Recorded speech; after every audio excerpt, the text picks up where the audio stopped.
नमो वज्रायाणं नमो लोये सव्वसापूरम्।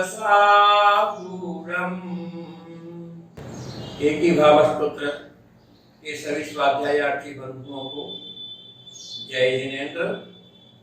आज हम एक ही भाव स्तोत्र के पद्य संख्या 6 का अध्ययन करेंगे।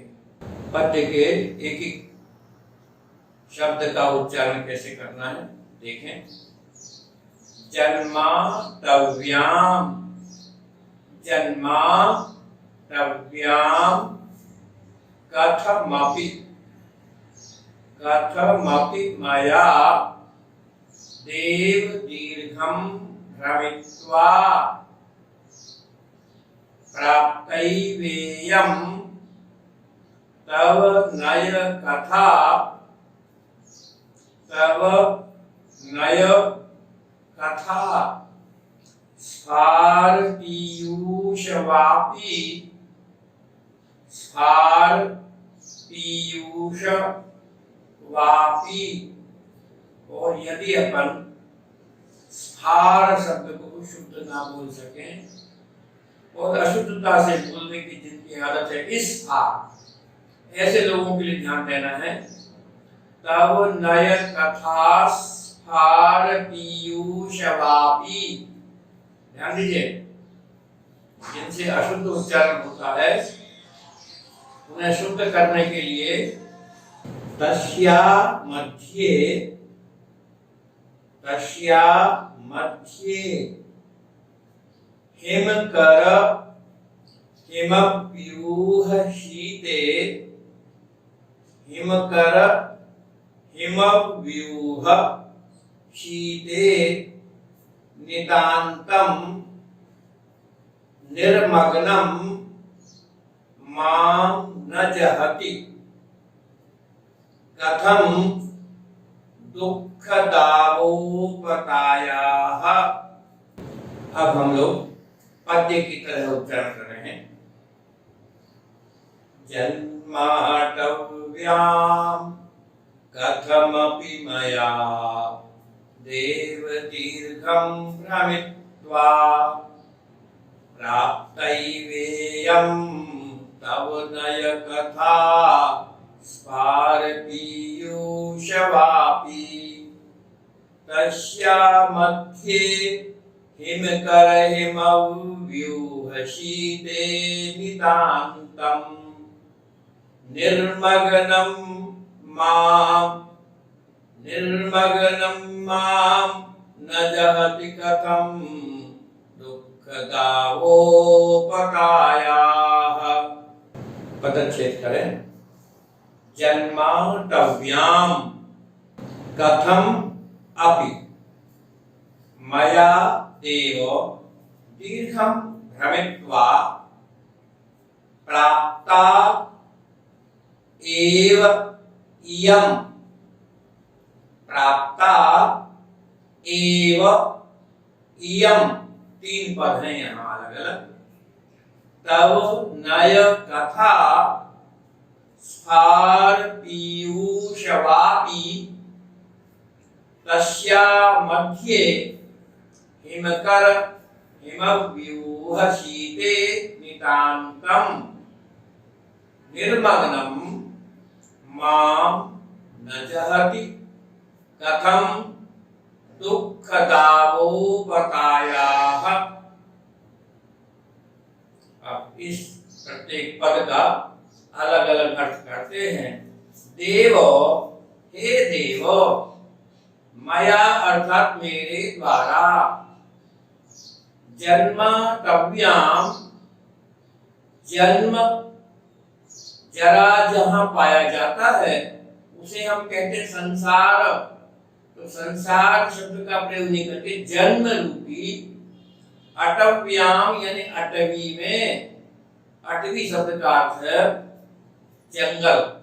संसार रूपी जंगल में दीर्घम भ्रमित्वा, बहुत दीर्घ काल तक भ्रमण करने के बाद, बहुत काल तक घूमने के बाद, कथमपि, जिस किसी प्रकार से अर्थात बड़े कष्ट पूर्वक तब यम आपकी यह नय कथा, नय कथा से मतलब है स्याद्वाद विद्या के अंदर जिन नयों का विवेचन आचार्यों द्वारा भगवान आपके द्वारा किया गया है और उस नय की कथा का अवलंबन लेकर के अर्थात जिसमें पदार्थों का स्वरूप एकांत रूप से नहीं बताकर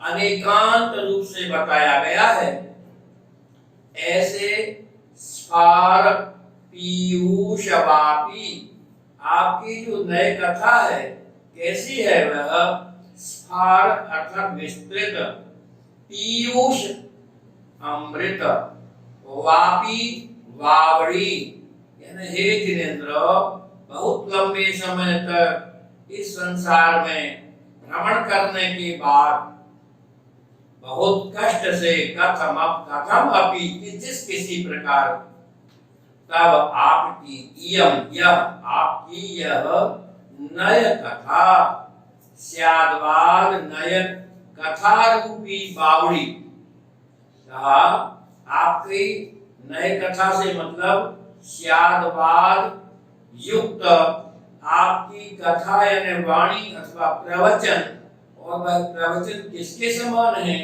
का विस्तृत अमृत से भरी हुई बावड़ी के समान आपकी नय कथा प्राप्त कर ली गई है।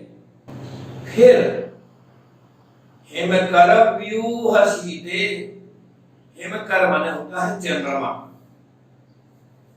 हिम यानी शीतलता को, शीतल है, कर यानी किरणें जिसकी, हिमकर शब्द का अर्थ है शीतल है किरणें जिसकी अर्थात चंद्रमा, और हिमव्यूह और बर्फ, हिम का अर्थ बर्फ, तो बर्फ के समूह से भी शीतल, या तो ये कह भी सकते हैं चंद्रमा और बर्फ के खंडों के समान शीतल, ऐसी तस्याह मध्य उस बावड़ी के मध्य में अर्थात आपके प्रवचन रूपी जो स्याद्वाद विद्या से युक्त है, ऐसे उस प्रवचन रूपी बावड़ी के मध्य में नितांतम निर्मग्नम अत्यंत रूप से निर्मग्नम डूबे हुए मां यानी मुझको दुख दावोपताया, दुख रूपी दावा नल के संताप, दुख क्या है? दावा नल के समान है। जो पीड़ा होती है वह पीड़ा हमारे शरीर में अग्नि के समान काम करती है, जैसे अग्नि की निकटता होने पर ताप संताप की प्रतीति होती है, उसी प्रकार से इस कारण से दुखों को दावा नल कहा गया है। दुख दावोपताया, दुख दावा नल के उपताप यानी संताप, कथम न चाहती क्यों नहीं छोड़ेंगे, अर्थात अवश्य ही छोड़ेंगे। इस पूरे छंद में आचार्य महाकवि वादिराज सूरी यह बताना चाहते हैं कि हे प्रभु, मैं इस संसार में और संसार को उन्होंने जंगल का रूपक दिया है। इस संसार रूपी जंगल में मैं बहुत लंबे काल तक भ्रमण करता रहा है। संसार में जितने जीव हैं हम सब जानते हैं, अनादि काल से लेकर अब तक निरंतर भ्रमण करते आ रहे हैं, और भ्रमण करने और जब भ्रमण कर रहे हैं तो नाना प्रकार के कष्टों का भी भोग कर रहे हैं, इसमें कोई दो राय नहीं है। और हम सब चाहते हैं कि हमारे कष्टों का नाश हो, अभाव हो, तो उसके एकमात्र उपाय क्या है? भगवत जिनेंद्र की जिनवाणी, भगवान की जो वाणी है, तो उस वाणी की विशेषता को बताते हुए कवि ने कहा कि आपकी यह नय कथा, स्याद्वाद रूपी जो नय कथा है,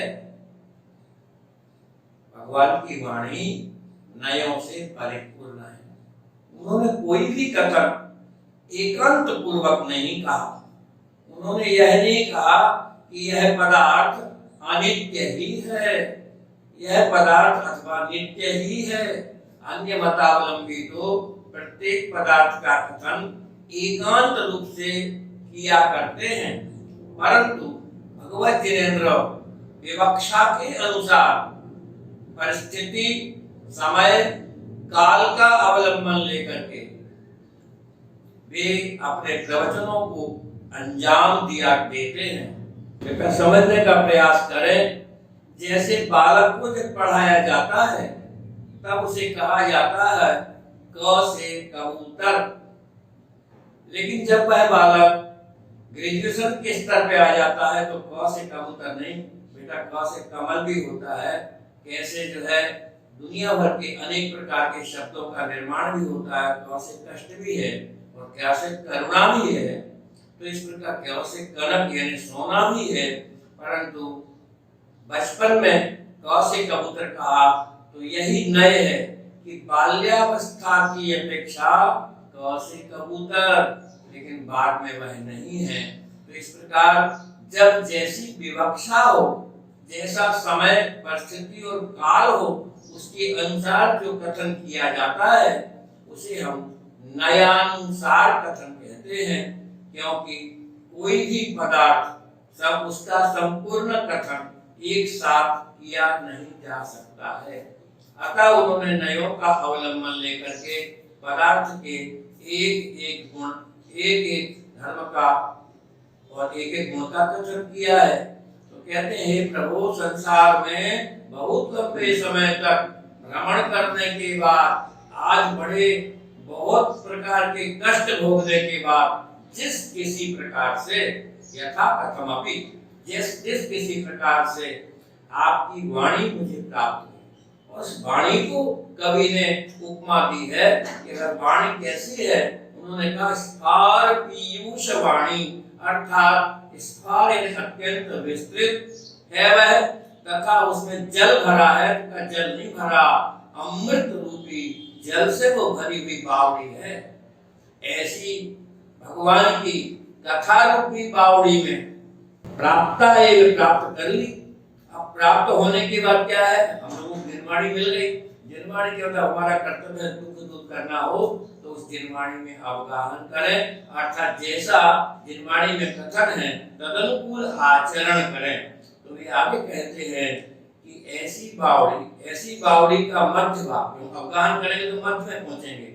तो हिमकर यानी चंद्रमा और हिमप्यूह माने बर्फ के खंड, उन बर्फ के खंडों के समान जो शीतल उस बावड़ी का मध्य भाग है, उस मध्य भाग में नितांत रूप से निमग्न होने से, डुबकी लगाने से, बताइए जैसे बावड़ी में डुबकी लगाता है मनुष्य तो सांसारिक ताप दूर होता है, उसी प्रकार आपके अमृतमयी वाणी के बावड़ी में अवगाहन करने के बाद, डुबकी लगाने के बाद दुख रूपी बादल, ये दुख रूपी दावानल, ये जो संताप है ये कथम न चाहती, मुझे क्यों नहीं छोड़ेंगे, अर्थात अवश्य ही छोड़ेंगे।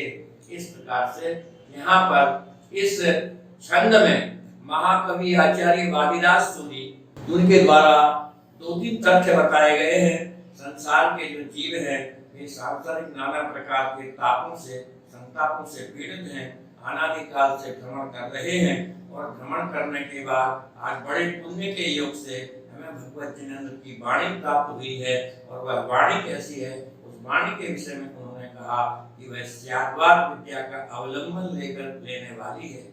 और स्याद्वार विद्या का अवलंबन लेने वाली आपकी जो वाणी रूपी बावड़ी है, उस बावड़ी में यदि कोई मनुष्य अवगाहन करेगा तो निश्चित रूप से दुख दावानल के संताप उस व्यक्ति के अवश्य ही दूर होंगे।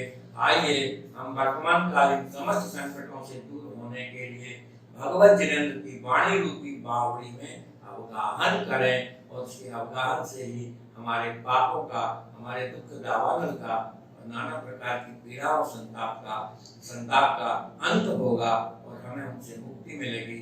हम परम आनंद को प्राप्त होंगे। तो इतनी अच्छी बात, महाकवि है वो, तो उन्होंने आओ और हम जो है इस वाणी की बावड़ी सरोवर में आए और सरोवर में आकर के अवगाहन करें और अवगाहन करके अपने पाप संताप आदि का निवारण करें। ऐसी भगवान की महिमा इस आपके छंद में बताई गई है। धन्यवाद। जय जिनेन्द्र।